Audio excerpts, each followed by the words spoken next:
Shalom, senang menyapa Bapak Ibu kekasih dalam Tuhan di Bible Study Online CK7. Hari ini kita akan melanjutkan pembelajaran kita dari kitab Pengkhotbah pasal yang ke-7 mengenai hikmat yang benar. Di pasal 7 ini kita akan menemukan kalimat-kalimat yang ganjil tetapi menarik. Kalimat-kalimat yang terdengar aneh di telinga kita dan cukup kontradiktif dari kebiasaan manusia pada umumnya. Namun semua itu adalah hikmat yang benar. Seperti apa dan mengapa demikian? Mari terlebih dahulu kita masuk di dalam hadirat Tuhan. Saya ajak kita memuji, menyembah Tuhan. Terima kasih Tuhan. Haleluya. Kami bersyukur. Kasih setiamu selalu. Kau Tuhan yang luar biasa.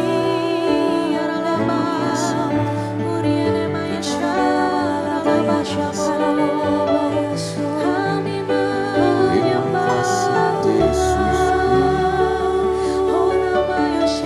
Terima kasih Bapa.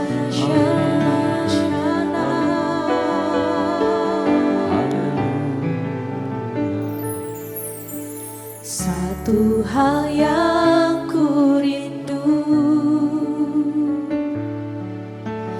berdiam di dalam rumah-Mu. Satu hal yang ku pinta, menikmati baik-Mu Tuhan. Satu hal yang ku rindu, berdiam di dalam rumah-Mu. Satu hal yang ku pinta, menikmati baik-Mu Tuhan.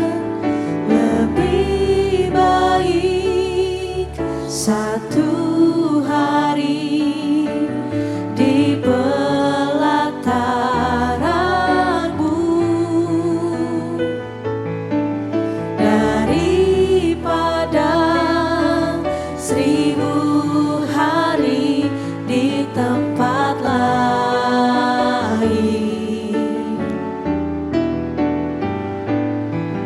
Memuji-Mu, menyembah-Mu, Kau Allah yang hidup, dan menikmati semua kemurahan-Mu.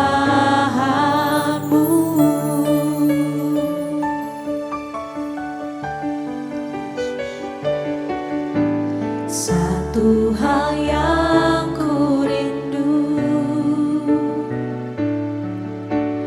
berdiam di dalam rumah-Mu. Satu hal yang ku pinta, menikmati baik-Mu Tuhan. Lebih baik satu hari di pelataran-Mu daripada 1000 hari di tempat lain.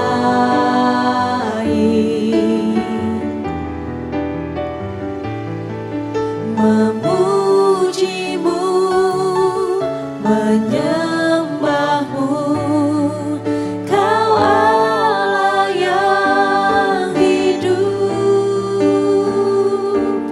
dan menikmati semua kemurahan-Mu.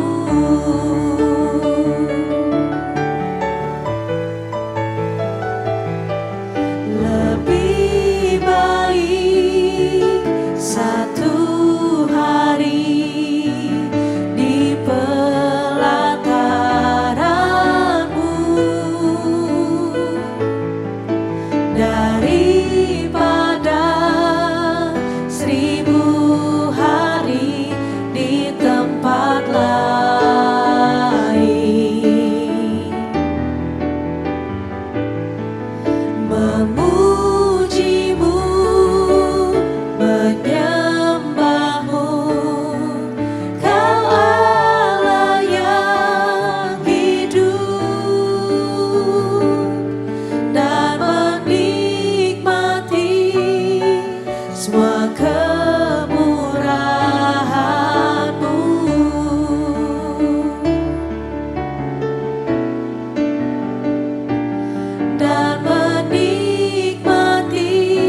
pujian bagimu,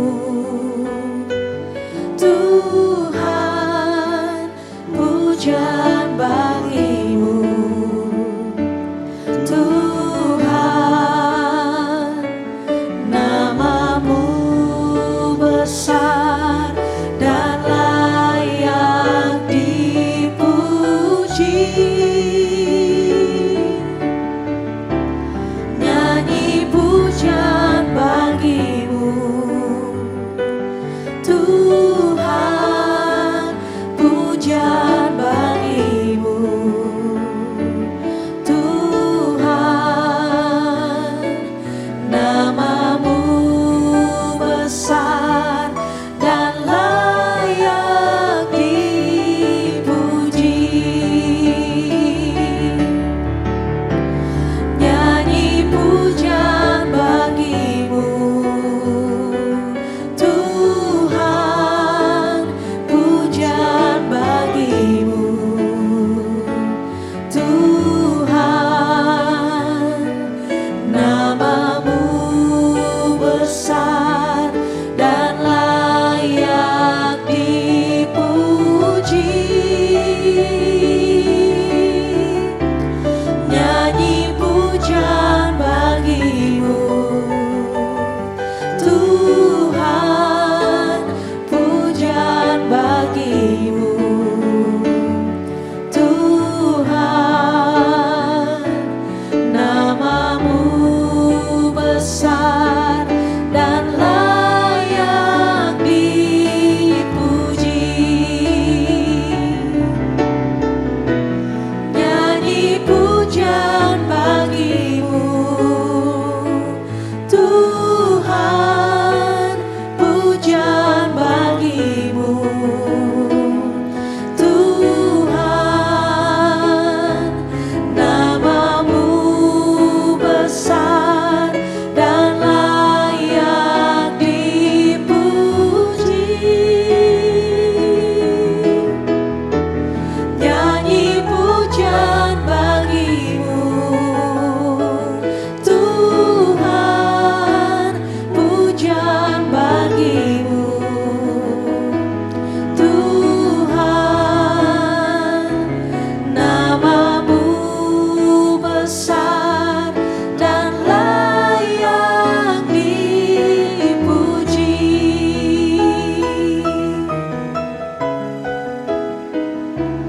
Namamu besar dan layak dipuji.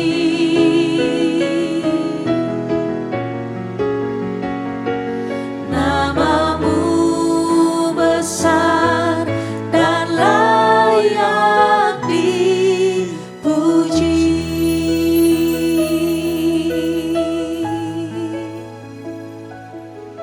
Engkau Allah kami yang dahsyat, Allah yang besar, Allah yang luar biasa, sumber hikmat. Karena itu Engkau mengajarkan kami untuk hormat dan takut akan Engkau. Terima kasih Bapa, berkati setiap kali kami membaca merenungkan firman-Mu. Buat kami mengerti dan hidup di dalam kehendak-Mu. Dalam nama Yesus Tuhan kami bersyukur. Kami berdoa dan siap membaca firman Tuhan. Haleluya. Amin. Bapak Ibu salam Tuhan, mari kita langsung saja buka Alkitab kita di dalam kitab Pengkhotbah. Kitab Pengkhotbah,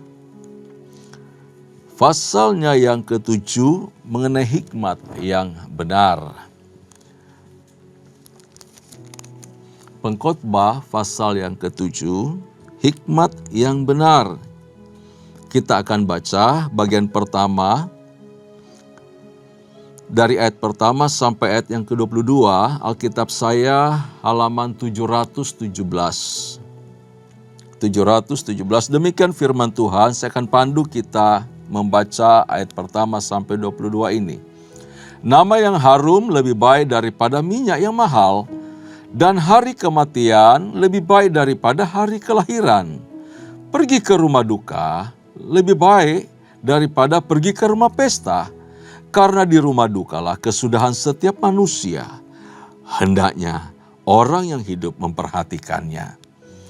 Bersedih lebih baik daripada tertawa, karena muka murah membuat hati lega. Orang berhikmat senang berada di rumah duka, tetapi orang bodoh senang berada di rumah tempat bersukaria.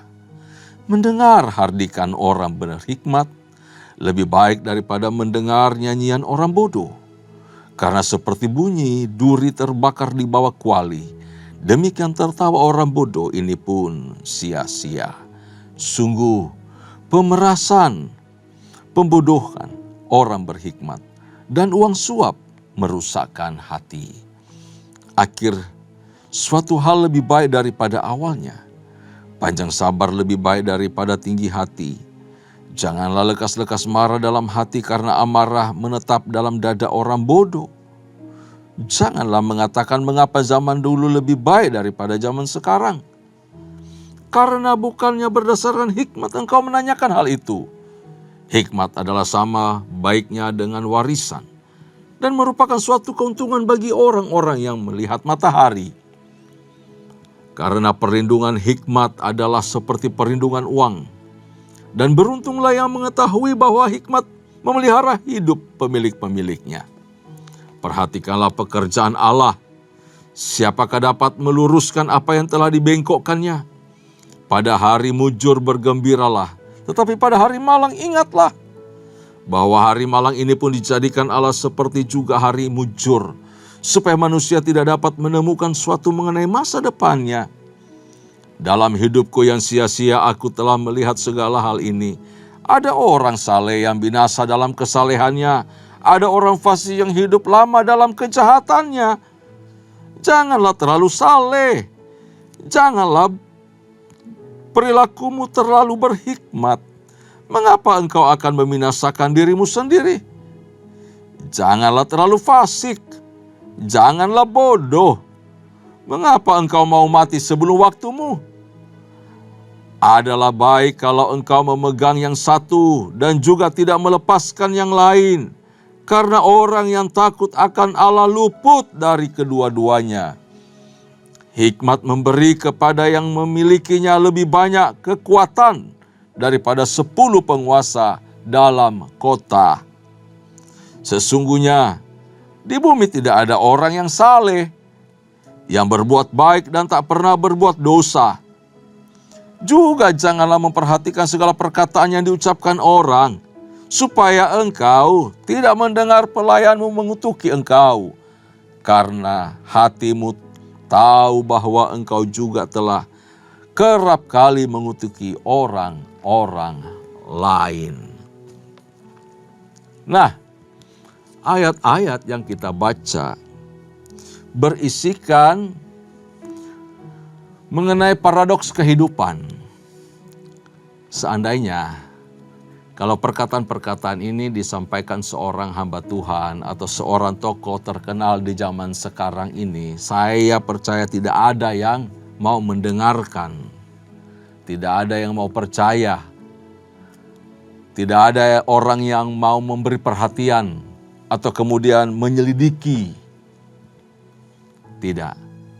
Namun karena kalimat-kalimat ini keluar dari seorang yang sangat berhikmat, seorang raja, maka kita memberi cukup perhatian. Kita kemudian meneliti. Kita berusaha mencari tahu. Wow, luar biasa. Pasti ada hikmat Tuhan mengalir di dalamnya. Karena memang semua kalimat ini merupakan hikmat yang datang daripada Allah. Menjadikan kalimat-kalimat yang kita baca tadi menjadi sangat penting untuk kita simak, untuk kita perhatikan, dan kemudian kita terapkan di dalam hidup. Kita mau menyelidikinya, dan kita mau merenungkan bersama-sama. Ada apa? Rahasia apa? Mutiara apa yang sedang Tuhan taruh di sana? Apa maksud kalimat-kalimat perbandingan tersebut? Kita mulai menggali dan mencari tahu. Oh, si guru hikmat, sang pengkhotbah, mulai memberitahukan kepada kita mengenai apa? Bukti-bukti, contoh tentang kesia-siaan dunia. perkara-perkara yang ada di dalamnya. Kemudian Ia memberikan solusi yang berguna kepada kita untuk memberi keseimbangan hidup yang dinilai penuh dengan kesia-siaan ini. Makanya ada kalimat yang luar biasa, jangan terlalu saleh dalam hidup. Bukan berarti jangan hidup benar, bukan begitu maksudnya. Tentu semua akan mengacu kepada perilaku mengejar perkenanan Allah. Nah, Bapak dalam Tuhan, paradoks-paradoks kehidupan dipaparkan mulai dari ayat yang pertama. Diberitahu begini, bahwa nama yang baik itu lebih berguna, lebih baik. Atau nama yang harum lebih baik daripada minyak yang mahal. Nama yang baik itu melambangkan sifat yang sejati dari seseorang. Kalau sebutkan namanya, nama orang tersebut, langsung muncul sesuatu yang baik tentang orang itu. Menyebutkan nama orang lain, akan muncul satu perilaku tertentu dari nama tersebut, identik dengan perilaku. Jadi bicara mengenai sifat sejati dari seseorang. Bahwa sifat sejati seseorang atau nama yang baik itu jauh lebih berarti daripada kedudukan sosial yang mapan di tengah masyarakat. Kalau seorang itu seorang terpandang, seorang kaya raya, seorang hebat, tetapi perilakunya buruk, maka namanya akan redup, tidak dipandang, tidak didengar oleh orang setiap perkataannya. Tetapi kalau orang itu punya pribadi sejati yang dihormati, dihargai di tengah masyarakat, maka namanya akan harum dan dikenang oleh banyak orang. Orang dengan nama baik mempunyai pengaruh yang sangat paten, menetap dalam diri orang lain, daripada orang-orang yang hanya mengejar pamor, mengejar posisi, mencari nama, mengejar kedudukan, supaya dia menjadi tenar di tengah masyarakat atau di hadapan banyak orang. Bapak Islam Tuhan, pertanyaannya, mana yang lebih baik selanjutnya? Apakah hari kematian lebih baik daripada hari kelahiran? Nah, ini paradoks lagi. Paradoks dari sebuah kehidupan. Saya percaya kalau ditanyakan kepada kita sekarang ini, Anda lebih suka menanti hari kelahiran. Hari itu ditunggu-tunggu. Menanti kelahiran anak, menanti kelahiran cucu. Itu hari yang indah, hari yang luar biasa. Tetapi hari kematian, siapa yang mau menanti? Siapa yang mau menunggu? Mana lebih baik? Tetapi penulis hikmat memberitahukan kepada kita bahwa hari kematian itu jauh lebih baik daripada hari kelahiran. Dan lanjutkan kalimat berikutnya, ke rumah duka. Pergi ke rumah duka. Pergi ke rumah tangisan. Pergi ke rumah sengsara. Rumah duka cita lebih penting, lebih baik daripada berada di rumah pesta. Bersedih, menangis, meratap lebih baik daripada tertawa bergembira. Mengapa? Wah, ini semua paradoks di dalam hidup kita. Hal-hal yang tidak kita sukai selama ini ternyata buruk adanya. Jujur aja. Lihat orang nangis, kita bertanya-tanya. Apa sih masa sampai harus nangis? Ngapain sih bersedih? Gitu. Tetapi seolah-olah penulis pengkhotbah ini memberitahu kepada kita, nangis-nangislah. Bersedih-bersedihlah. Dan itu jauh lebih baik. Hebat loh. Mengapa? Why-nya ini butuh jawaban. Begini Bapak Islam Tuhan. Di ayat-ayat kita baca ini, ada penjelasannya.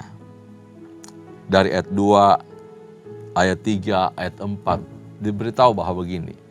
Karena hari kematian itu sesungguhnya merupakan awal dari sebuah hidup yang jauh lebih baik. Tinggal bersama Allah. Ketika seseorang mati, seorang percaya, seorang yang ada di dalam Tuhan, hari kematian itu hari yang paling baik, paling indah, penuh kemenangan. Karena saat itu dia mengalami hidup bersama Allah. Diam bersama Tuhan. Keren. Kita harus menemukan hikmat di balik dari setiap pernyataan-pernyataan ini. Bahwa hari kematian adalah berhenti dari segala pergumulan hidup. Orang sibuk mengejar reputasi, membangun reputasi. Itu merupakan suatu pergumulan. Apakah berhasil atau tidak? Banyak pertaruhan di sana. Hasilnya positif atau tidak? Atau negatif? Pergumulan di sana. Tetapi orang yang mati di dalam Tuhan berhenti dari segala pergumulan. Dia istirahat sementara untuk ketemu dengan Tuhan. Dia berbaring sementara dan akan dibangkitkan oleh Tuhan. Hari kematian adalah berakhirnya penugasan dari Tuhan kepada seseorang.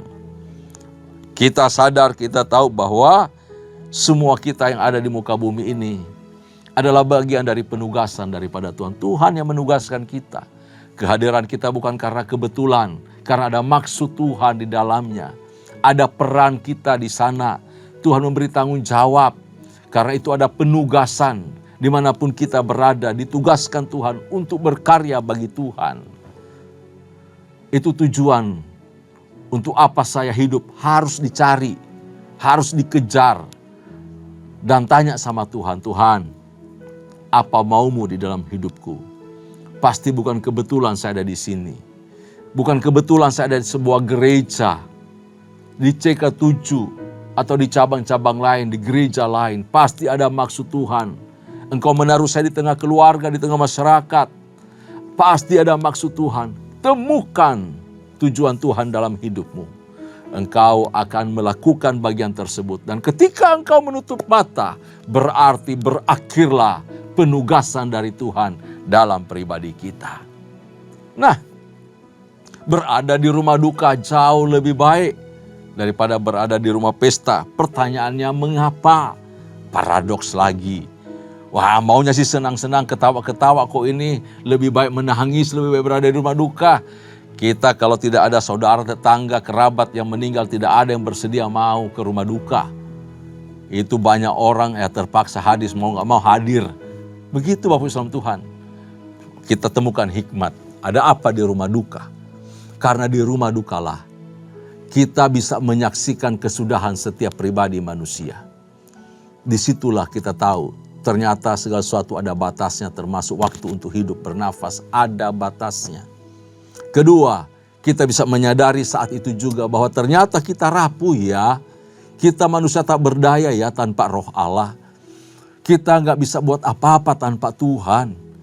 Membuat hati kita rendah hati. Mau nggak mau saya belajar cari Tuhan. Mau nggak mau saya kembali kepada Tuhan. Mau nggak mau saya harus mengakui bahwa saya bukan siapa-siapa. Hilang sombong kita kalau berada di rumah duka. Siapapun Anda, sekuat apapun, sekaya apapun Anda, setenar apapun Anda, sehormat-hormatnya Anda di mata orang lain, Anda tetaplah manusia biasa, terbatas dan akan mati.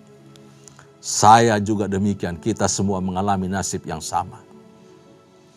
Di rumah duka lebih baik agar kita dapat memperhatikan bagaimana kita harus hidup. Mengajar kita untuk memperhatikan bagaimana cara hidup benar, hormati orang lain, kasihi Tuhan, kasihi orang lain, hormati sesama, saling menghargai, saling mencintai. Ini penting, saling menolong, saling mendoakan, penting. Di rumah duka, kita juga akan memberi ruang kepada diri kita sebagai bagian dari refleksi diri dan koreksi diri. Kita sadar waktu saya terbatas, waktu kita tinggal sebentar lagi. Di rumah duka kita bisa merefleksi tentang diri kita, perilaku kita, tindakan kita. Lalu mengoreksi sekiranya ada waktu yang masih Tuhan berikan besok, hari ini saya bereskan semua hal. Saya mau berdamai, saya mengampuni, saya memaafkan siapapun juga.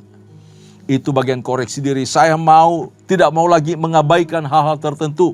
Saya betul-betul mau berkarya buat Tuhan. Saya mau pakai kesempatan sisa ini untuk Tuhan. Itu namanya bagian dari koreksi diri. Adanya di rumah duka. Selalu melihat bahwa orang yang ditegur mungkin merasa sedih. Tetapi teguran itu menghasilkan sebuah pertobatan, Bapak Islam Tuhan.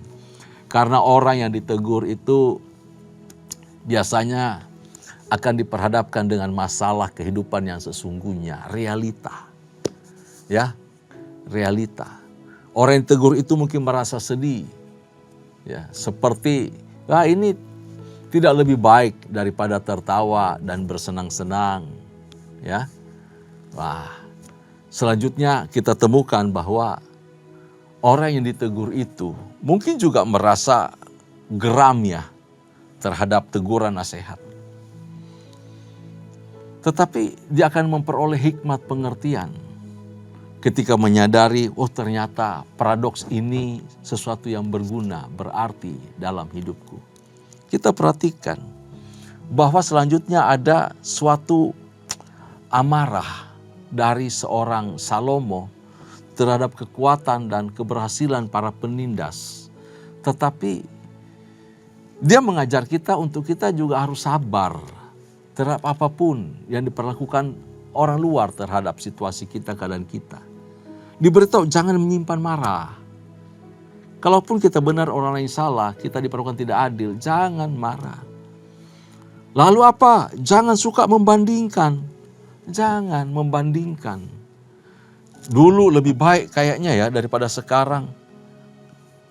Penulis hikmat beritahu, itu kau berkata dalam kebodohanmu.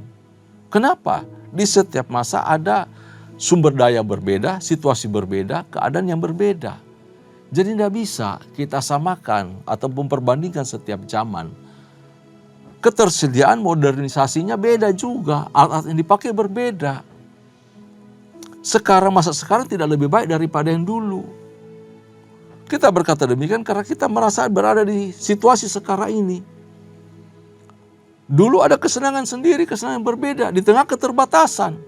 Semua waktu adalah waktu Tuhan. Ada masa Tuhan berkait dalamnya dan ada kelebihan dan kekurangan. Kalau kita mengatakan dulu lebih baik dari sekarang atau sekarang lebih baik dari yang dulu, kita dikatakan bahwa mengeluarkan kalimat itu dari situasi kebodohan kita tanpa hikmat.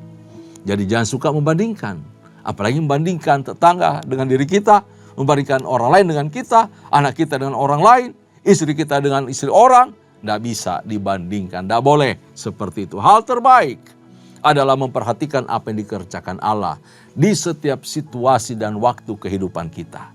Sehingga apa? Kita tidak mengupayakan hidup, memaksakan hidup sebisa sekuat kita untuk mau lebih dari orang lain. Termasuk di sini dikatakan mengenai kesalehan hidup itu. Jangan memaksakan diri dengan kekuatan supaya terlihat saleh. Itu akan membinasakan diri kita. Jangan. Kesalehan hidup harus berangkat dari Tuhan. Kebergantungan kita kepada Tuhan. Bukan dari kekuatan kita, kemampuan kita, upaya-upaya, ritual-ritual manusia duniawi kita. Nggak bisa. Atau upaya daging kita untuk terlihat saleh dan lebih baik dari orang lain. Tidak bisa. Harus bersumber dari Tuhan, dari takut akan Tuhan. Dan mengandalkan Tuhan dalam hidup.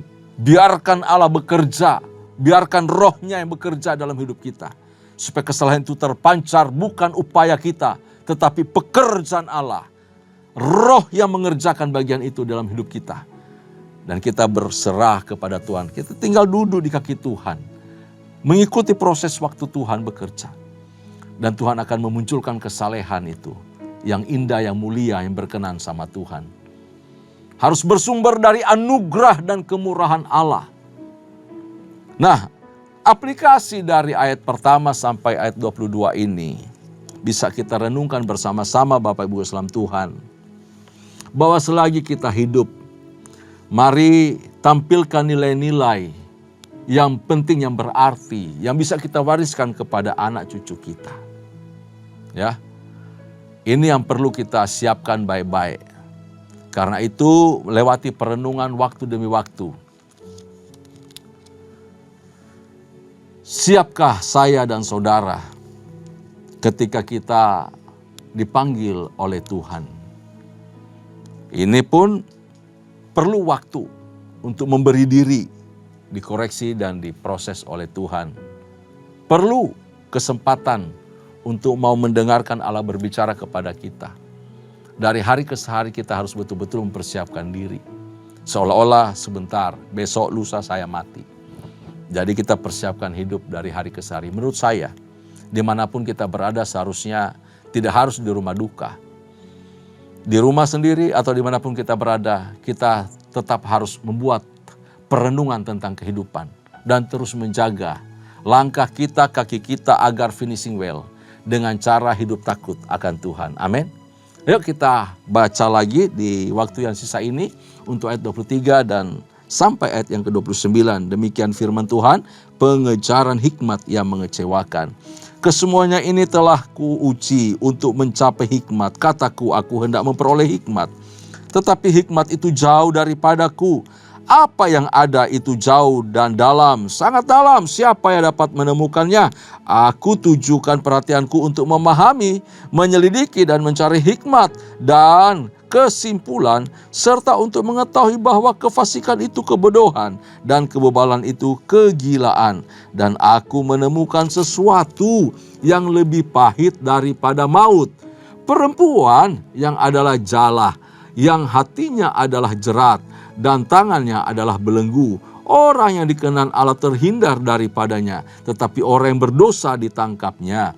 Lihatlah, ini yang kudapati, kata pengkhotbah, sementara menyatukan yang satu dengan yang lain untuk mendapat kesimpulan yang masih kucari tetapi tidak kudapati. Kudapati seorang laki-laki di antara 1000, tetapi tidak kudapati seorang perempuan di antara mereka. Lihatlah, hanya ini yang kudapati, bahwa Allah telah menjadikan manusia yang jujur, tetapi mereka mencari banyak dalih.